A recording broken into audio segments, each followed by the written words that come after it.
धुळे जिल्ह्यात गणेशोत्सव शांततेत व उत्साहात साजरा करण्यात येत आहे। या काळात कुणाच्याही भावना दुखावणार नाही याची सर्वांनी काळजी घ्यावी। सोशल मीडियावर तेढ निर्माण करणारे पोस्ट आणि बॅनरद्वारे समाजात तेढ निर्माण करणाऱ्यांवर पोलिसांची करडी नजर राहणार असल्याचा इशारा पोलीस प्रशासनाकडून देण्यात आला। धुळे जिल्ह्यात गेल्या 8 महिन्यांपासून केलेल्या कामाचा मोबदला शासनाकडून मिळत नसल्याने धुळे जिल्ह्यातील कंत्राटदारांनी धरणे आंदोलन केले। यावेळी क्युमाईन क्लबजवळ जिल्हा कॉन्ट्रॅक्टर्स असोसिएशनच्या पदाधिकाऱ्यांनी घोषणाबाजी केल्यात। धुळे जिल्ह्यात डीजेच्या कर्कश आवाजामुळे मानवी आरोग्यावर घातक परिणाम होऊ शकतो। असे असताना शहरात बिनधास्तपणे वाद्य वाजवले जाते।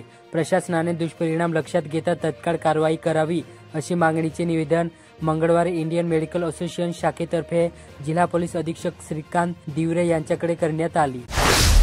धुळे जिल्ह्यात पांझरा नदी पात्रात पूररेषेत बेकायदेशीररित्या उभारण्यात येत असलेल्या गॅबियन वॉल प्रकरणी उद्धव सेनेच्या पदाधिकाऱ्यांनी पाटबंधारे विभागाचे अधीक्षक अभियंता संदीप सोनवणे यांना घेराव घालून निवेदन दिले। यावेळी त्यांनी पूररेषेत भिंत असल्याने ती पाडलीच जाईल असे आश्वासन दिले। शिरपूर तालुक्यातील सांगवी पोलीस ठाण्यामध्ये कार्यालयीन विस्तारीकरण, बेडरूम, अधिकारी कक्ष आणि बहुउद्देशीय हॉलचे लोकार्पण राज्याचे पणन व राजशिष्टाचार मंत्री तथा जिल्ह्याचे पालकमंत्री जयकुमार राऊल यांच्या हस्ते करण्यात आले।